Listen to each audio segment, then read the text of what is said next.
Merhaba ben Enes. Bugün başlıkta gördüğünüz 4 projeksiyonun detaylı bir karşılaştırma videosuyla beraberiz. Tüm projeksiyonların satın alma linkleri ve indirim kodları açıklamalar kısmında mevcut. Bu videoları hazırlarken bütün projeksiyonlar renk ayarı olarak fabrika ayarlarındaydı. Yani herhangi bir şekilde renk ayarlarına müdahale etmedim. Kısaca fiziksel farklılıklarına bakalım projeksiyonların. Sonra detaylı olarak karşılaştırmaya geçelim. VP5 modelinde fiziksel olarak herhangi bir buton bulunmuyor. Yani sadece kumanda ile kontrol edebiliyoruz. Micro SD kart desteği olarak YJ333 modelinde ve VP5 modelinde bulunuyor bu destek. Diğer iki modelde sadece USB girişi bulunuyor. VP5 modelinde dikey düzeltme özelliği bulunmuyor. VP11 modelinde ise görüntüyü küçültme özelliği bulunmuyor. Projeksiyonu uzak bir noktaya koyduğunuz zaman görüntünün daha küçültülmüş olmasını sağlayan özellik bu. 4 projeksiyonu da 2,85 m uzaklığa yerleştirdim ve burada gördüğünüz boyutlarda görüntü elde edebildim. Yani aralarında çok bir fark yok diyebilirim. 4 projeksiyonu da aynı noktaya koyup aynı noktaya da telefonu yerleştirip aynı programla yaptığım gürültü testinde gördüğünüz gibi bu değerleri elde ettim. Aralarında çok bir farklılık olmasa da VP5 modelinin en gürültülü çalıştığını görebiliyorsunuz. Yani bu farkı hissedilebiliyor. Yine 333 modelinin de biraz daha bu sessizliğini hissedebiliyorsunuz. 11 ve 8 modelleri benzer yükseklikte ses çıkartıyor. Yani genel olarak hepsi gürültülü çalışıyor projeksiyonların. Yani çok sessiz çalıştıkları söylenemez. Giriş seviyesi projeksiyonlarda bu durum mevcut maalesef. Yani film izlerken projeksiyonun çok yanına oturmazsanız veya çok dikkat kesilmezseniz hissetmiyorsunuz. Ancak eğer projeksiyonun kendi hoparlörüyle bir film izliyorsanız ve sessiz sahnelerde bu sesi rahat bir şekilde duyabiliyorsunuz. Şöyle bir teknik özellik tablosuna da bakalım. VP5 modelinde ekstra Bluetooth hoparlör olarak kullanabiliyorsunuz. Ekstra böyle bir özelliği bulunuyor. VP8 modelinde kablosuz görüntü aktarımının yanında Bluetooth özelliği de bulunuyor. Bu sayede hem Bluetooth hoparlörünüzü veya Bluetooth kulaklığınızı da direkt projeksiyon üzerine bağlayabiliyorsunuz. VP11 modelinde kablosuz görüntü aktarımı özelliği bulunuyor. 333 modelinde herhangi ekstra bir özellik bulunmuyor.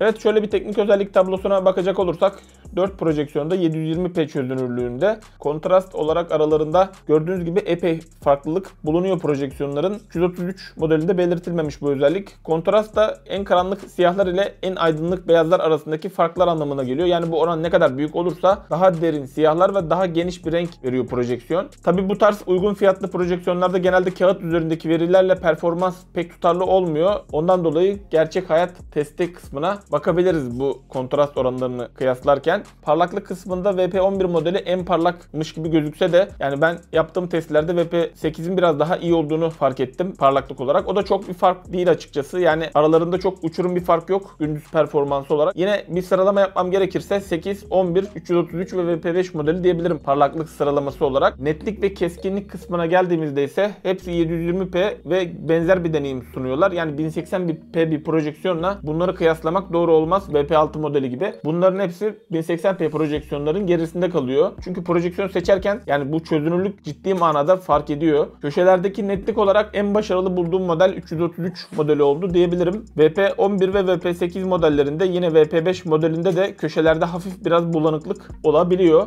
Genel netlik olarak en geride kalan modelin VP5 modeli olduğunu söyleyebilirim. Ortadaki net alanın performansı olarak baktığımda ise en net olan modelin VP8 modeli olduğunu söyleyebilirim. Renk kısmına geldiğimizde ise VP11 modeli sanki biraz daha renkleri doğal veriyormuş gibi hissettirdi bana açıkçası. Videonun sadece projeksiyonlarının renklerini karşılaştırdığım kısmı kadar olmasa da hani VP11'in renk gösterimi açısından daha tutarlı ve daha doğru olarak renkleri olduğu gibi verdiğini söyleyebilirim. Bu kısımda da kontrast oranının yüksek olmasının bence bir etkisi bulunuyor. Yani renk paleti olarak en beğendiğim modelin VP11 modeli olduğunu söyleyebilirim. Sanki böyle bir sinema filtresi uygulanmış gibi hissettiriyor VP11 modelinde. Genelde de projeksiyonları film amacıyla aldığımız düşünüldüğünde yani ben VP11'in renklerinden oldukça memnun kaldım. VP8 modeli biraz daha renkleri arttırarak bize gösteriyor. Yani siyah performansı olarak VP8'i biraz daha iyi buldum açıkçası VP11 modeline nazaran. 333 modeli ise renkleri en böyle abartan ve en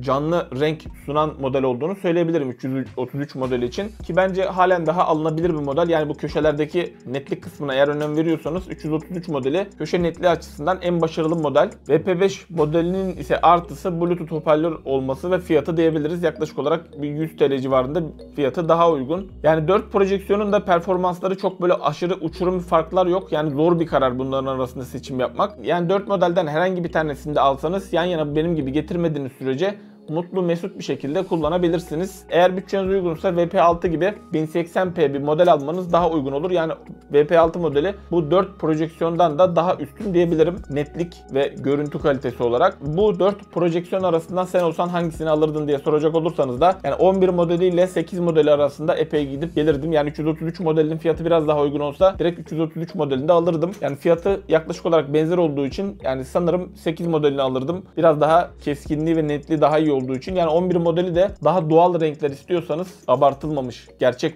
renkler istiyorsanız 11 modelini de tercih edebilirsiniz. Projeksiyonların videoyu yayınladığım tarih itibariyle kargolar ve vergiler dahil olarak yani ekstra herhangi bir vergi ödemeden buradaki fiyatları alabiliyorsunuz. Yine güncel olarak indirim kodlarını ve satın alma linklerini açıklamalar kısmına ekliyorum. Siparişinizi verirken kargo seçeneği olarak buradaki seçeneğe tıklarsanız eğer kapıda herhangi bir şekilde bir vergi ödemezsiniz ekstra olarak. Siz hangi modeli daha çok beğendiniz? Yorumlar kısmında belirtin lütfen. Maalesef Blitwolf markası da durmadan bu şekilde yine modeller çıkartarak kullanıcıların kafasına biraz daha karıştırıyor. Benim buradaki amacım da bu modellerin aralarındaki farkları size söyleyerek doğru modeli tercih etmenizde yardımcı olmak. Eğer ki video işinize yaradıysa beğenmeyi ve yeni videolarımı kaçırmamak için kanalıma abone olup zil butonuna basmayı unutmayın. Bir sonraki videoda görüşmek üzere. Hoşçakalın. Kendinize iyi bakın.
you.